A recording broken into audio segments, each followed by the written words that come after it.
I hope you're ready. My name is Sarah Fuentes and welcome to Math Mini Lessons.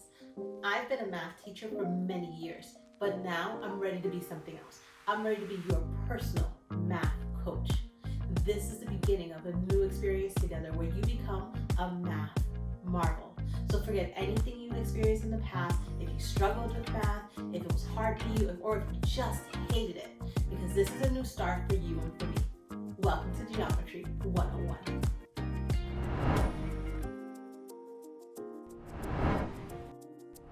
In today's lesson, we're going to talk about area, and we're specifically going to answer the questions, what is area?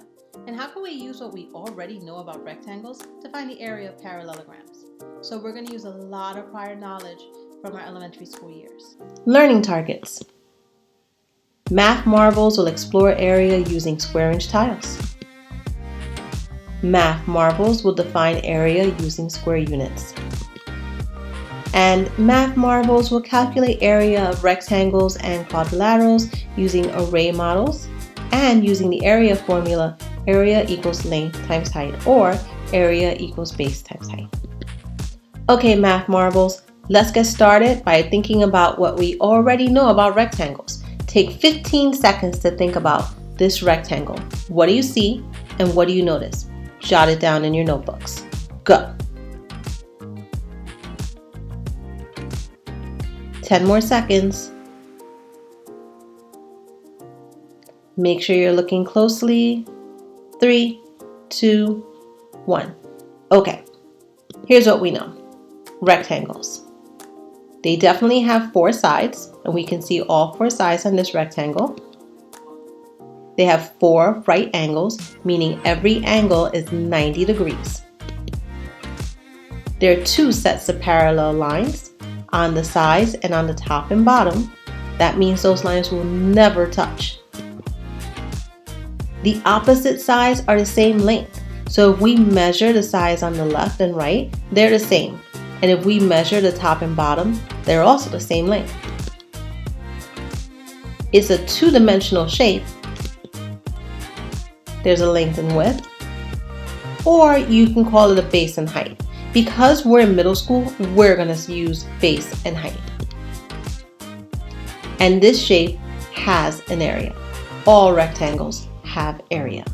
So let's talk a little bit more about area. Okay, let's zoom out and see how we can figure out the area for any rectangle. What do we know about our rectangle? We can also measure the sides. So we know that this is 4 inches wide.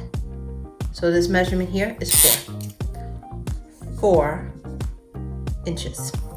And we know that this measurement here, the other side, is 6 inches. See it here. 6 inches. Now think about a relationship between our sides and our area. And you can probably see that the area is just a product of these 2 sides. So if I just multiply 4 times 6, I will get 24. In math, we have actual names for these sides for the rectangle. When you were in elementary school, you probably just called this the width, how wide something was. But now that we're in middle school, we're gonna actually call this a height. And over here, we used to just call this the length. Oh my God, I used to have so much trouble spelling this because I kept forgetting the N and the G, but I think I got it now. But we're also gonna call this a base. These are the terms we're going to use more than anything because they can work with other types of shapes. And the base just means the bottom part of the shape where it lands on that bottom line. So if this was a flat surface, this was just here, I would just call this the base. And notice the base is the same as the top for this rectangle. They have the same measurement. This is 6 inches, this is 6 inches.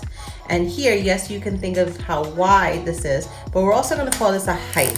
And height just means from the lowest point to the highest point, but making a 90-degree angle with my base, meaning it has to make a perfect right angle to be a height.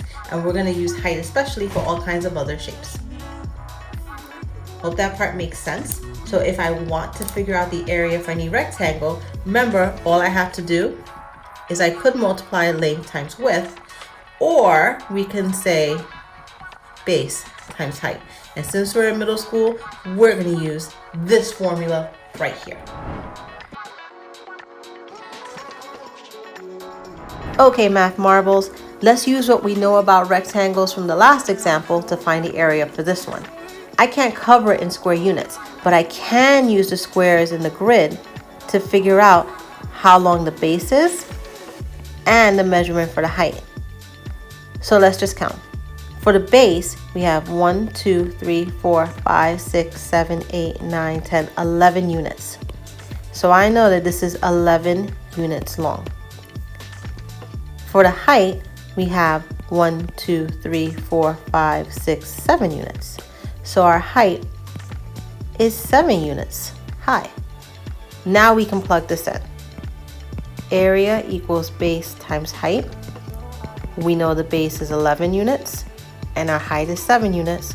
So our area is 77 units squared.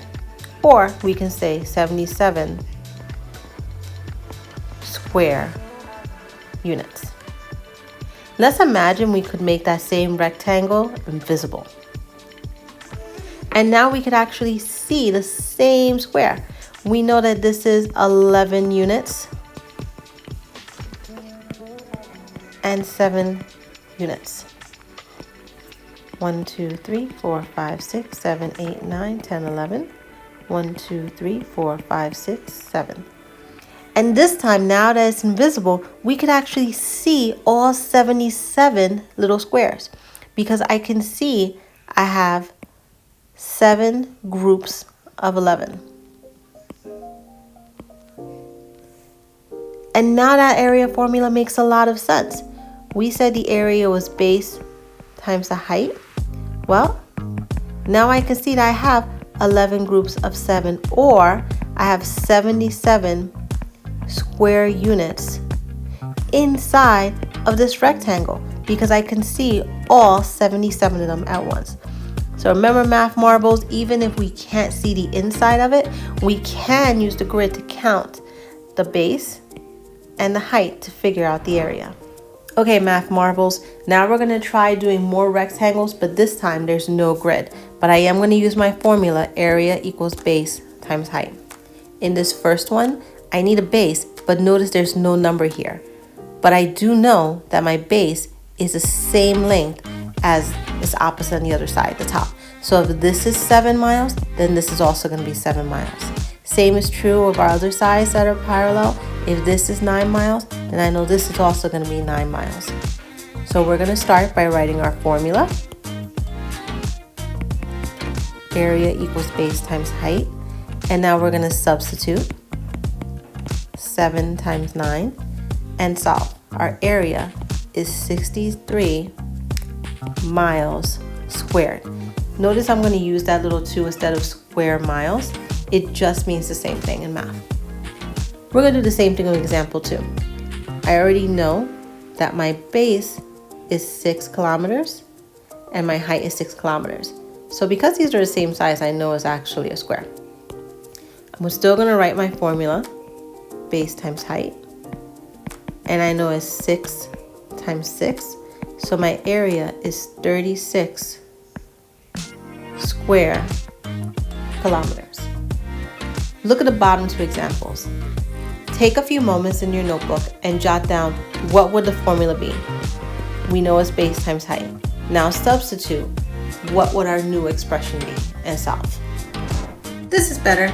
Even though this one's a little bit more than 1 inch on each side, I think it makes it easier so you can see the point. You can see the rows. But now just think about our space. Me putting it in this way, moving the pink, doesn't change the amount of space I have. I still have the same space here, even if I moved it over here. So here are my other questions. And when we have a regular rectangle, we talked about base and height. When I look at my parallelogram, it still has a base and it still has a height. So here's my base and here's my height. Still hasn't changed, even if I decompose it. The only thing that's different is I do notice that I have a side length. Do I need my side to figure out the area? Well, if you know that this has the same area of a rectangle with the same base and height, then no, that side length doesn't matter at all. So if we want to figure out the area for a parallelogram, we still have to just do base times height. And in this one, if we want to know its area, its base is 4.5 inches by 4 inches. So that's the math we're going to do. 4.5 times 4, giving us 18 inches squared. Okay, math marbles, let's get some examples in. Now we're going to find the area of the parallelogram. Remember, we need the base and the height to figure out the area. In this example, it doesn't look like it has a base because it's on a point. I can't use this as a base. So just imagine rotating it around. And what if you used this as a base? What would the measurement be? Use its opposite, 6. Both of these sides have 6 kilometers. And so if this is my base, remember your height is from the lowest point to the tallest. So here it is. Your height is 4.7. I don't even need this number, it's just there to distract me. So I'm going to use my formula again, base times height, and I'm going to use 6 kilometers times 4.7. And that gives me 28.2 kilometers squared. Let's do one more example. Remember, I need a base and a height. So in this one, I have a base here, it's flat. There's no number, but I'm going to use this opposite. So my base is 5. And my height can't be slanted. So it has to be from the lowest point to the top. So my height is 2.31.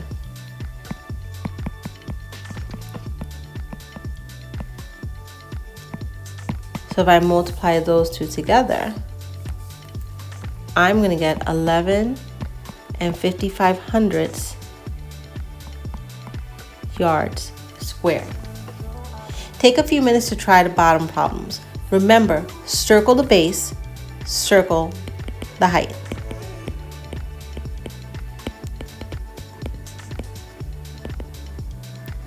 Then use those two numbers to figure out the area.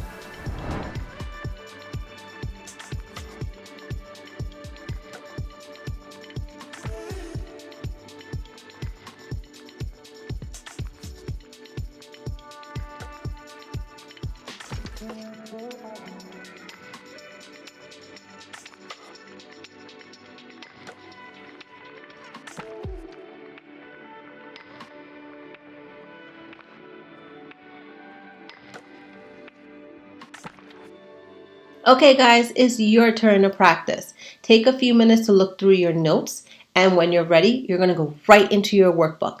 The first set of problems are going to ask you to measure area using the square inch tiles. That's the sheet on the first page that you'll cut into square inch tiles and use it to cover up your shape. The second set of practice is just finding area of rectangles and squares. Use the formula to help you with this. And the third set of practice is finding the area of parallelograms. Once you're done and you feel you're ready, take the assessment and we'll see just how successful you are.